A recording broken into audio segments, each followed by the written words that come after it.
Olá, pessoal! Prontos para mais uma aula? Espero que sim. Vamos lá? Na aula passada, vocês viram a passagem do mito ao logos. Agora, vamos entrar no campo da ciência, conhecer o conhecimento. Vamos então aprender a conhecer. O que é o conhecimento?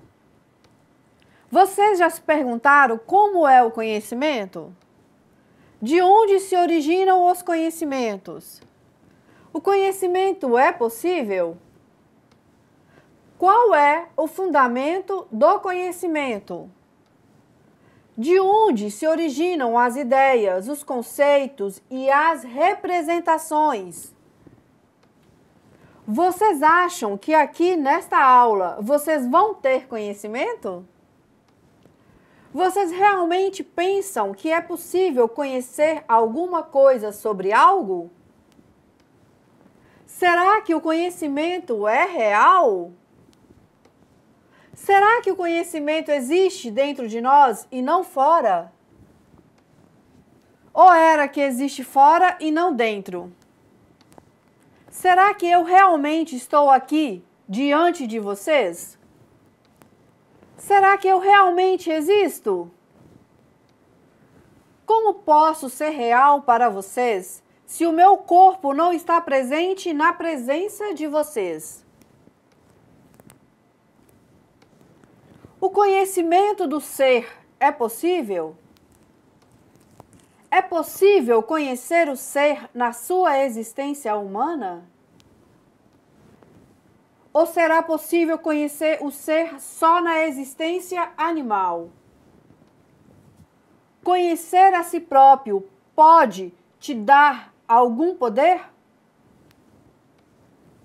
Será que quem tem conhecimento tem poder? Viver sem conhecer a natureza das coisas é possível? É possível conhecer algo sem ver? Será que essas perguntas que eu acabo de fazer são mesmo importantes para essa aula? Será? Não responda agora. Espere mais um pouquinho. Ao final dessa aula, voltaremos aqui, certo? Deixo a resposta para vocês descobrirem no decorrer da aula por quê. Agora vamos entender se é possível compreender e entender sobre o conhecimento. Será? Vamos lá. Racionalismo e empirismo, René Descartes e John Locke. Bom, dependendo da resposta dada aos problemas que levantei para vocês nas perguntas, é que vamos poder destacar aqui para vocês as seguintes correntes filosóficas: o racionalismo e o empirismo. Vamos entender logo mais quem criou e os seus conceitos. Lembram que eu comecei a falar dessas correntes na primeira aula, ao mostrar o surgimento da filosofia? Lembram? Vocês lembram de Platão? Lembram de Aristóteles? Pois bem, não esqueçam esses grandes pensadores, porque eles são a base do nosso alicerce. Ou seja, se hoje estamos aqui, podendo conhecer sobre o conhecimento, é porque veio deles as portas que vão direcionar todo o pensamento ocidental até os dias de hoje. Meus caros alunos, vocês vão perceber que a partir dessas duas grandes teorias surge a árvore do conhecimento e os pensadores que seguem vão bebendo dessa fonte para criar e recriar, inventar e reinventar o conhecimento. Assim, vão criando suas teorias, seus conceitos. Pessoal, lembram das perguntas? Muitas, não é verdade? Sim, vocês vão dizer. Mas é preciso ter começado assim, porque quero que entendam que uma pergunta filosófica pode ser feita em qualquer assunto. Porque a filosofia, ela lida com tudo no mundo e com todo o conhecimento. mas tradicionalmente e para fins de estudo, a filosofia ela é dividida em 5 ramos e cada um é organizado em torno de certas questões distintas. Os ramos são a metafísica, a epistemologia, essa vamos descobrir hoje aqui nessa aula. Agora, a lógica, a ética e a estética, vamos deixar para vocês conhecerem na próxima aula. Além disso, a partir do ano de 1900, surge a filosofia da linguagem, prestem atenção, que se tornou tão importante que desde esse período, muitas vezes é considerada como outro ramo da filosofia. Mais adiante, eu cito e falo um pouco da filosofia da linguagem para vocês, porque é muito importante. Vamos entender o que significa esses temas. Primeiro, a metafísica é o estudo da natureza fundamental da realidade, da existência e das essências das coisas. Metafísica é em si, muitas vezes, dividida em 2 áreas, ontologia e cosmologia. A ontologia é o estudo do ser. Cosmologia é o estudo do universo físico, ou cosmos. Lembra da cosmologia grega? Tomado como um todo, cosmologia é também o nome do ramo da ciência que estuda a organização, história e o futuro do universo. Lembram da aula passada? A origem do mundo a partir da mitologia grega? A metafísica, ela lida com questões como: o que é real? Qual a distinção entre aparência e realidade? Quais são os princípios e os conceitos mais gerais pelos quais nossas experiências podem ser interpretadas, compreendidas? E será que possui livre-arbítrio? Ou são nossas ações determinadas por causas sobre as quais não temos controle? Os filósofos têm desenvolvido uma série de teorias na metafísica. Essas teorias incluem o materialismo, o idealismo, mecanicismo e a teleologia. O materialismo, por sua vez, afirma que apenas a matéria tem existência real e que sentimentos e pensamentos e outros fenômenos mentais são produzidos pela atividade da matéria. O idealismo afirma que todas as coisas materiais são uma ideia ou uma forma de uma ideia. No idealismo, os fenômenos mentais são de fundamental importância e tidos como reais. Prestem atenção, porque isso vai refletir na próxima aula. O mecanicismo sustenta que todos os acontecimentos resultam de forças puramente mecânicas, não de forma proposital, e completa, mostrando que não faz sentido falar do próprio universo como tendo um propósito. A teologia, por outro lado, afirma que o universo e tudo que nele existe ocorre para algum propósito. Esses são apenas alguns exemplos e questões com as quais a filosofia lida. O objetivo aqui é tentar elucidar os pontos que podemos encontrar dentro da filosofia e que fazem parte dela. Não é responder de forma esmiuçada cada uma dessas questões, mas apresentar de forma geral os ramos de pesquisa, os métodos e os possíveis resultados que podemos ter através do aprofundamento dos estudos em filosofia.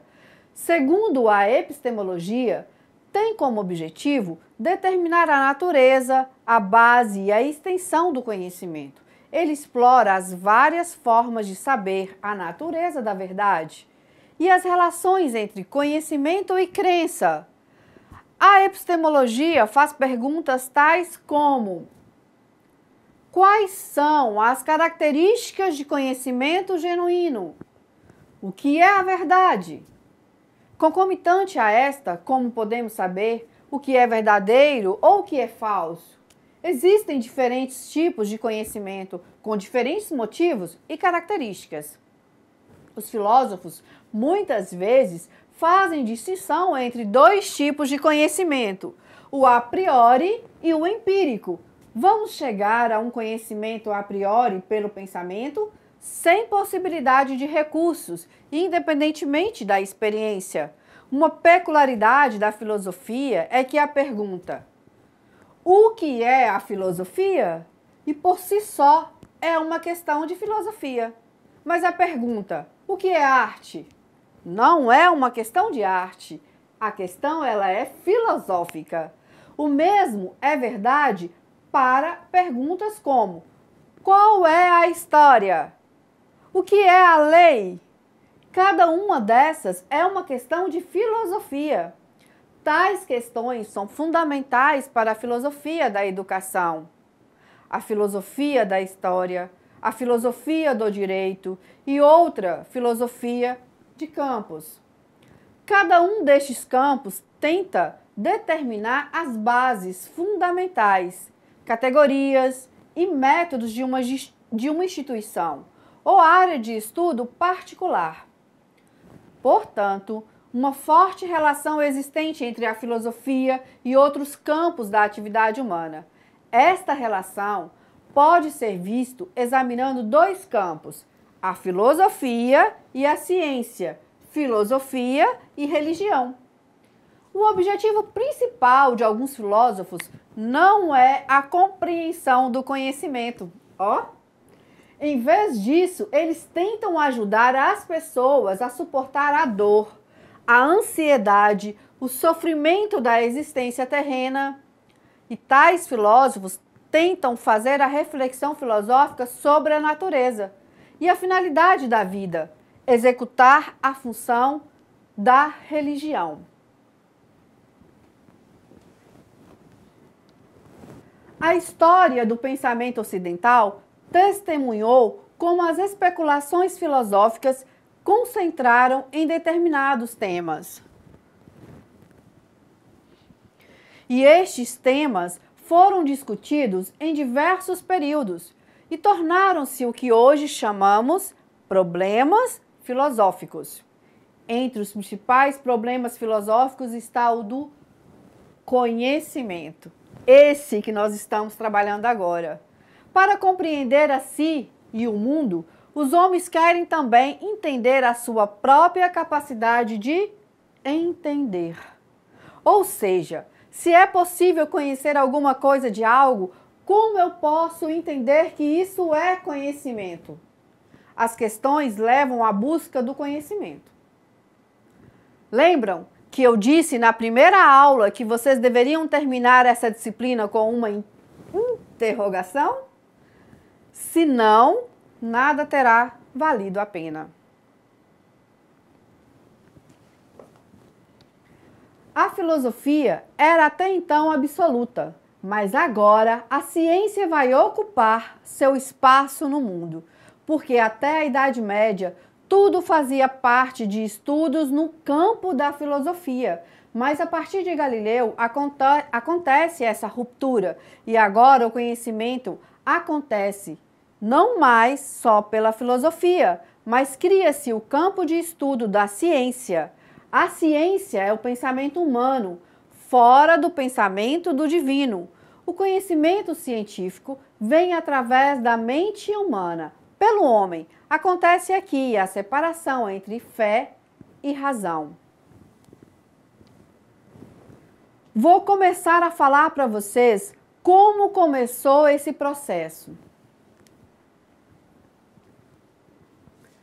Aconteceu a partir de um grande movimento cultural na Europa, chamado o Renascimento, que se sobrepôs ao final da Idade Média e formaram uma transição entre a filosofia medieval e a moderna. O Renascimento começou na Itália e durou aproximadamente 1.300 anos a 1.600. Foi um tempo de despertar intelectual, resultante da redescoberta da antiga cultura grega e romana.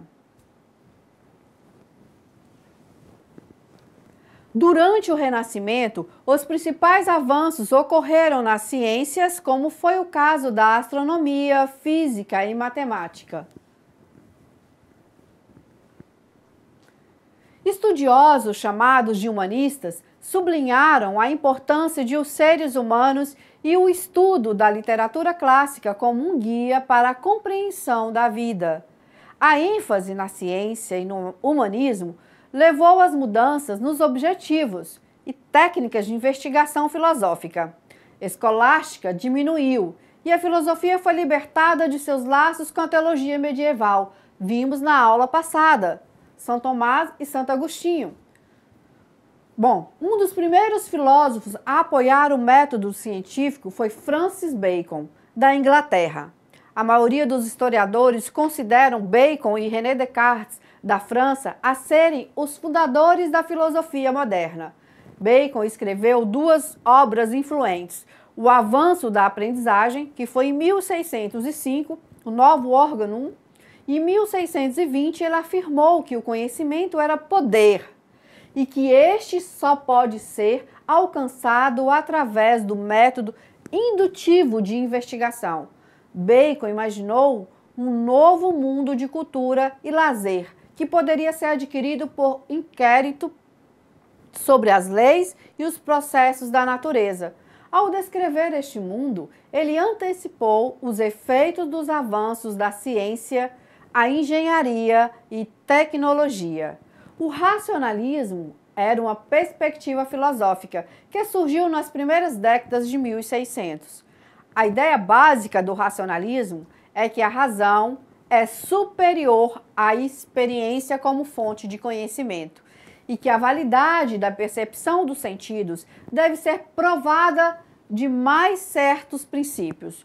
Os racionalistas, eles tentaram determinar a natureza do mundo e da realidade por dedução a partir de premissas que se estabeleceram como determinado a priori. Eles também ressaltaram a importância de procedimentos matemáticos. Os principais racionalistas foram René Descartes, Spinoza, Leibniz. Descartes era um matemático, bem como filósofo. Ele inventou a geometria analítica. A ideia básica de Descartes foi estabelecer uma base segura para as ciências, uma fundação do tipo que tinha encontrado para a matemática. Ele se preocupou muito com os fundamentos do conhecimento e começou sua filosofia sobre a persistente consideração dos problemas epistemológicos. Descartes era um mecanicista, isto é, ele considerava todos os fenômenos físicos como ligados mecanicamente por leis de causa e efeito. A filosofia de Descartes gerou o problema de como a mente e a matéria elas estão relacionadas. Isso é possível ver no filme O Ponto de Mutação, que eu vou indicar para vocês. Spinoza construiu um sistema de filosofia sobre o modelo de geometria. Ele tentou tirar conclusões filosóficas de alguns axiomas centrais, verdades supostamente autoevidentes e definições. Spinoza não vê Deus como um ser sobre-humano que criou o universo. Ele identificou Deus como o universo. Spinoza também foi um mecanicista, sobretudo no que diz respeito do universo. Como determinado, o principal objetivo de Spinoza era ético. Ele trabalhou muito bem a questão ética. Ele queria mostrar como as pessoas podem ser livres, poderiam levar uma vida razoável e assim se satisfazer em um mundo determinista. Leibniz acreditava que o mundo real é apenas um dos muitos mundos possíveis. Ele tentou mostrar como o mundo real é o melhor de todos os mundos possíveis, em um esforço para justificar os caminhos de Deus para a humanidade. Assim, ele tentou resolver o problema de como um Deus perfeito e todo-poderoso poderia ter criado um mundo cheio de tanto sofrimento e do mal. Leibniz e Isaac Newton, cientista inglês, desenvolveram de forma independente o cálculo. Os trabalhos de Leibniz em matemática anteciparam o desenvolvimento da lógica simbólica, a utilização de símbolos e operações matemáticas para resolver problemas de lógica. O empirismo, por sua vez, vai enfatizar a importância da experiência e percepção sensorial como fonte de base do conhecimento. O primeiro grande empirista foi John Locke, inglês, em 1600, George Berkeley, da Irlanda, David Hume, da Escócia, desenvolveram ainda mais o empirismo em 1700. Locke tentou determinar a origem, a extensão e a certeza do conhecimento humano em um ensaio sobre o entendimento humano, em 1690. Locke argumentou que não existem ideias inatas, ou seja, ideias que as pessoas nascem com elas. Ele acreditava que, quando uma pessoa nasce, a mente é como um pedaço de papel em branco. A experiência é, portanto, a fonte de todas as ideias e todo conhecimento. Berkeley lidou com a questão de que, se tudo o que um ser humano conhece é apenas uma ideia, como se pode ter certeza de que não há nada no mundo que corresponde a essa ideia? Berkeley respondeu que ser é ser percebido.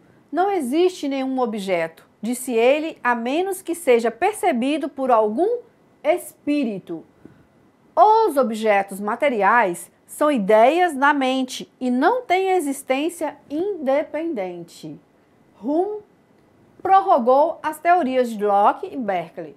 Para um ceticismo consistente sobre quase tudo, ele afirmava que tudo na mente consiste em impressões e ideias com ideias, provenientes de impressões. Toda ideia pode ser atribuída e testada por alguma impressão. De acordo com Hume, temos de ser capazes de determinar a partir de qual impressão que nós deveríamos uma ideia para essa mesma ideia de ter significado. Uma ideia evidente que não pode ser atribuída a uma impressão deve ser sem sentido. Hume também levantou a questão de como podemos saber que o futuro será como o passado, de que as leis da natureza continuarão a operar como elas fazem. Ele alegou que só podemos saber que os eventos têm seguido certos padrões no passado. Portanto, não podemos ter a certeza de que as coisas vão continuar a seguir esses padrões. Tudo pode mudar. Segundo Heráclito, lembram? Os principais filósofos foram Descartes, Locke, Berkeley e Hume. Mas esse grupo podemos incluir também Jean-Jacques Rousseau, Voltaire, Denis Diderot e outros membros de um grupo de filósofos franceses. As ideias filosóficas de Locke eram características da idade da razão. Locke procurou determinar os limites da compreensão humana e, para descobrir o que pode ser conhecido dentro desses limites, que servirá como guia para a vida e conduta. Ele tentou mostrar que as pessoas devem viver de acordo com os princípios da tolerância, da liberdade e dos direitos naturais. Seus 2 tratados sobre o governo, 1690, constituem a base filosófica para a Guerra Revolucionária na América e da Revolução Francesa no final dos anos de 1700. A análise filosófica geralmente tenta resolver problemas filosóficos através de análise da linguagem ou conceitos. Algumas versões dessa tentativa, a filosofia vem para mostrar que os problemas filosóficos tradicionais se dissolvem, ou seja, desaparecem a partir de uma análise correta dos termos em que são expressos. Outras versões usam a análise linguística para lançar luz sobre, não se dissolvem, os problemas filosóficos tradicionais. Os filósofos mais influentes praticando a análise filosófica teria sido Bertrand Russell, da Inglaterra, Ludwig Wittgenstein, que nasceu na Áustria, mas estudou e ensinou na Inglaterra.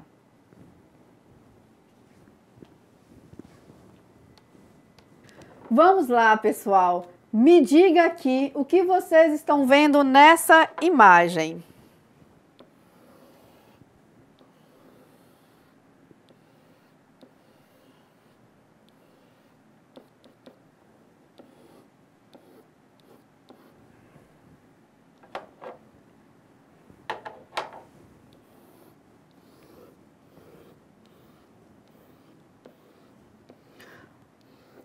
O O que vocês estão vendo nessa imagem?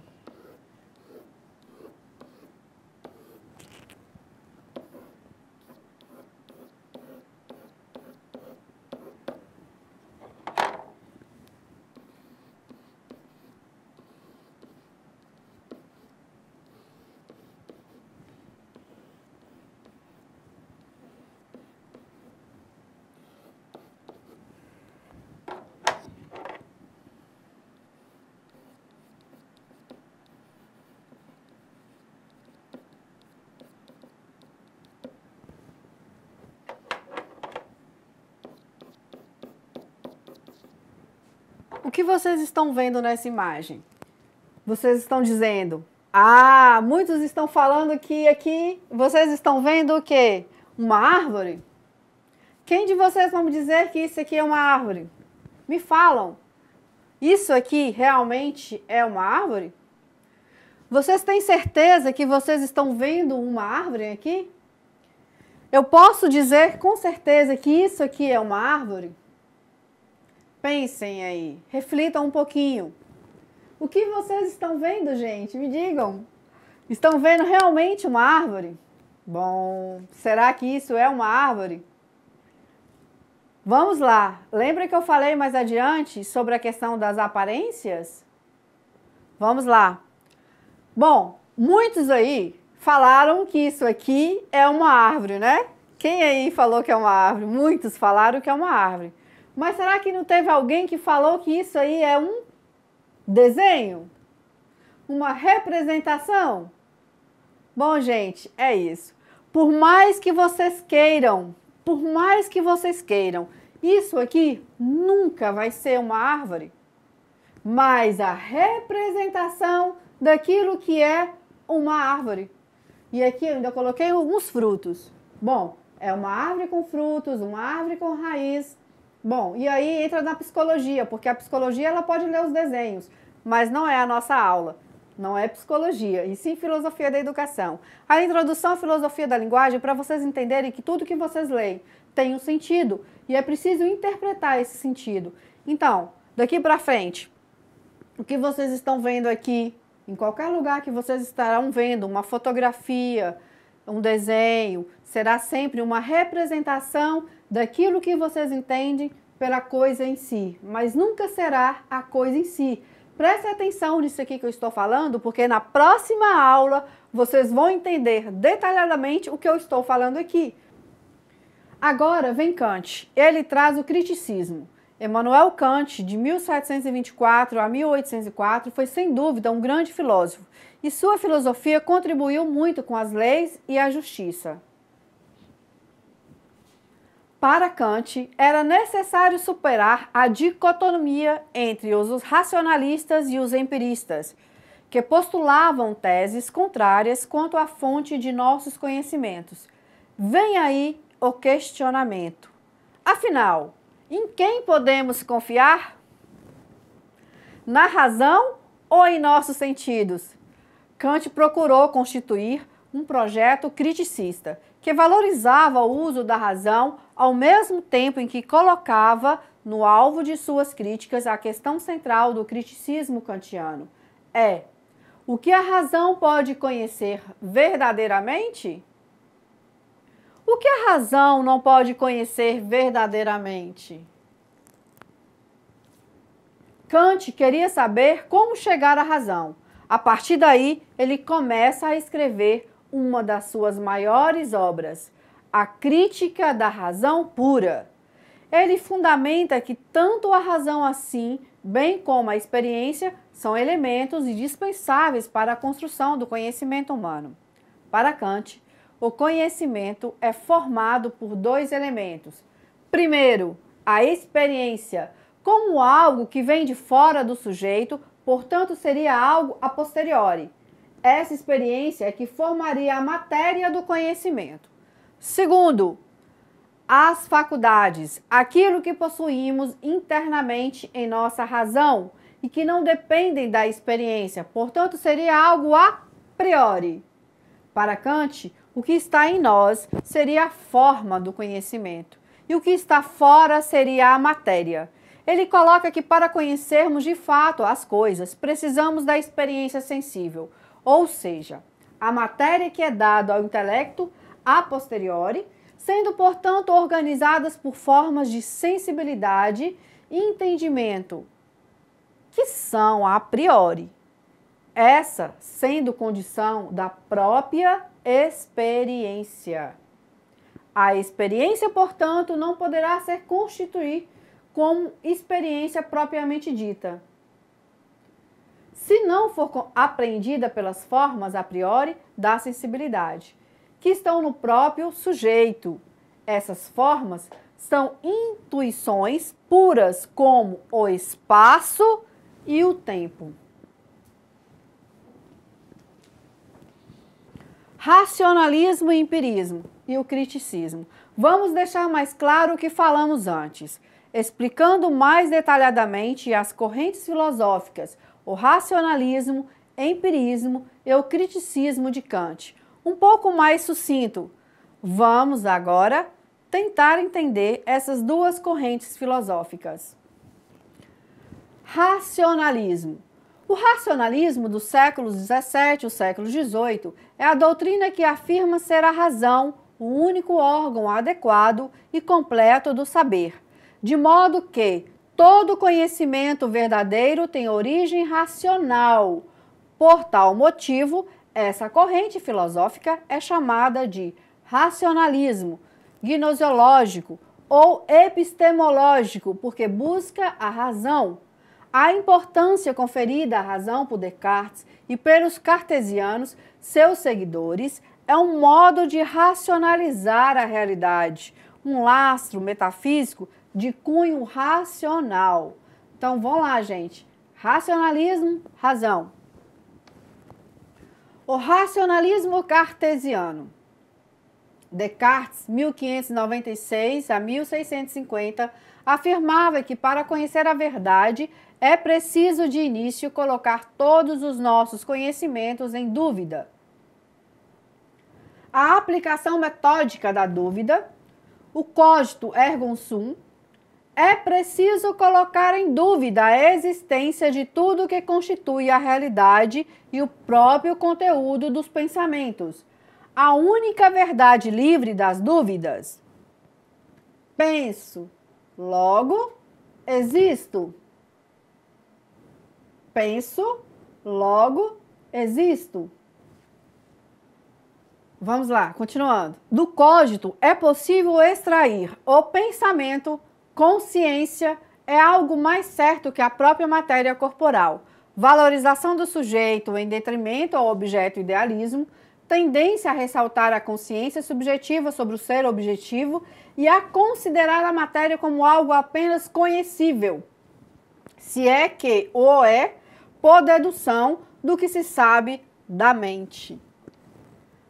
O eu cartesiano, ele é puro pensamento, o res cogitans, um ser pensante, já que no caminho da dúvida, a realidade do corpo, por re extensa, coisa externa, fora, foi colocada em questão. A partir da intuição primeira, penso, logo existo, Descartes distingue o universo das ideias duvidosas do universo e das ideias claras e distintas. As ideias claras e distintas são as ideias inatas, verdadeiras, não sujeitas ao erro, pois não vêm de fora, mas do próprio sujeito pensante. No discurso do método, Descartes enumera 4 regras básicas capazes de conduzir o espírito na busca da verdade. Aí, gente, vamos levar a questão do conhecimento. Regras de evidência. Só aceitar algo como verdadeiro desde que seja evidente. Ideias claras e distintas. Ideias inatas. Regras de análise. Dividir as dificuldades em quantas partes forem necessárias à resolução do problema. Regras de síntese. Ordenar o raciocínio, problemas mais simples aos mais complexos. regras de numeração, realizar verificações completas e gerais para garantir de que nenhum aspecto do problema foi omitido. Vejam bem, são passos para se chegar na metodologia científica. A evidência, a análise, a síntese e a enumeração. Vamos ao empirismo. De acordo com a teoria de que o espírito, a mente, seja uma tábua rasa, uma espécie maleável às impressões da experiência externa, o empirismo pode ser estimado sobre um prisma psicológico e outro gnosiológico, à medida que a fonte de conhecimento não é a razão ou o pensamento, mas a experiência. Lembram que lá no racionalismo nós buscamos a razão, no empirismo vamos buscar a experiência. A origem temporal de conhecer é concebida como resultado da experiência externa e interna, o aspecto psicológico. E, por consequente, só o conhecimento empírico é válido, o aspecto gnosiológico. Do ponto de vista gnosiológico, o empirismo ele ressacha o inatismo, ou seja, a doutrina que se entrelaça com o racionalismo, que admite a existência de um sujeito cognoscente, a mente ou espírito, dotado de ideias inatas, isentas de qualquer dado da experiência. Ora, o empirismo, ao contrário, afirma que o sujeito cognoscente é uma espécie de tábua rasa onde são gravadas as impressões decorrentes da experiência com o mundo exterior. Então, é como se nós nascemos sem saber nada e a um momento que vamos vivendo, vamos então formando o nosso ser, né? Criando então as experiências do mundo exterior. O empirismo, ele paralelamente ao racionalismo continental, ele desenvolve-se na Inglaterra com suas características próprias do século XVI ao século XVIII, ao contrário do racionalismo. A corrente inglesa, ela apresenta uma preocupação menor pelas questões rigorosamente metafísicas, voltando-se bem mais para os problemas do conhecimento, que não deixam de incluir uma metafísica. Seu método, a posteriori, utilizando as ciências positivas, estabelece uma psicologia e uma gnosiologia sensicistas, baseadas essencialmente nos sentidos, na sensação, sensos. Então, a questão dos sentidos é que vai influenciar essa questão do empirismo, conhecimento através da experiência. Do ponto de vista político e ideológico, pensadores ingleses lançam as raízes das ideias que talvez mais profundamente vão influir na transformação da sociedade europeia e vão determinar assim a estrutura da Europa dos séculos XVIII ao século XIX e a psicologia e gnosiologia sensistas, a crítica ao dogmatismo racionalista, os princípios liberais, o deísmo ou religião natural, a moral utilitária e o pragmatismo da filosofia do senso comum ou comum sense, que é a reação prática ao ceticismo metafísico. E os ideais do iluminismo são elementos que possuem sua origem e fundamento nas doutrinas e nos sistemas daqueles pensadores ingleses dos séculos XVII ao século XVIII, repercutindo no processo histórico-cultural da Europa vindoura, principalmente na França e na Alemanha. Criticismo. Então vamos entrar agora na corrente filosófica de Kant. O criticismo ele possui duas fases, a pré-crítica e a crítica. Na fase pré-crítica mostra afinidade pelo racionalismo. Na fase crítica mostra mais afinidade pelos empiristas. E essa caracteriza-se assim por, antes de tudo, conhecer a razão, saber o que ela é e o que pode ou não conhecer. O seu objetivo era superar as discussões entre os racionalistas e empiristas, redefinindo os limites entre fé e razão. Sobre nós, as estrelas abaixo de nós, a lei moral. Kant. Vamos aqui, então, deixar os pontos claros sobre esses correntes. O racionalismo, a partir de René Descartes, dizia que, para obtermos o conhecimento, esse devia vir através da razão. Ou seja, precisamos refletir sobre a nossa reflexão a priori e vamos entender aqui o que seria o termo a priori. Não seria o que vem primeiro, e sim o método de se obter conhecimento sem precisar usar os 5 sentidos. Só seria pela reflexão. Por isso, penso, logo existo. Refletiu René Descartes. Vamos entender o que significa, então, a posteriori.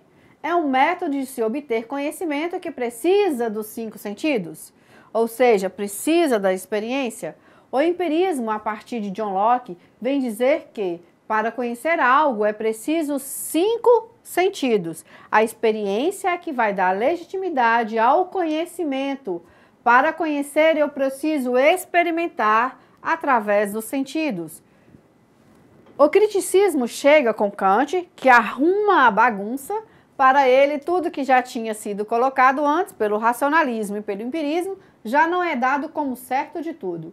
Ele vem colocar que nem o racionalismo é certo e nem o empirismo é certo totalmente.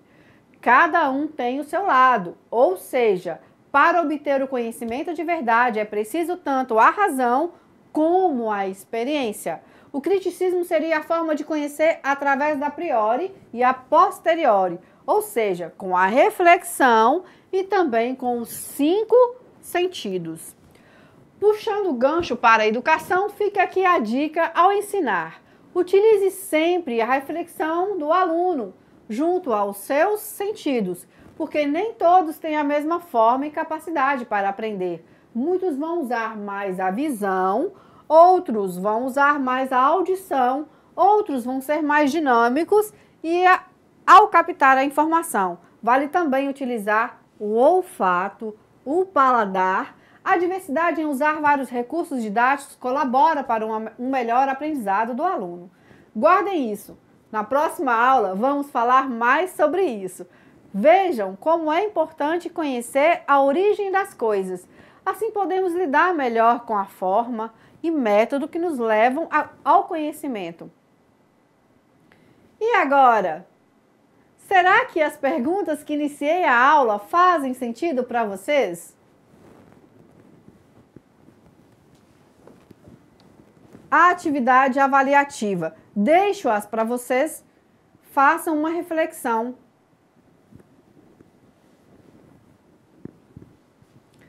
Bom, gente, até a próxima. E espero que agora vocês comecem a entender a importância da interrogação. Fica aí o meu abraço para vocês.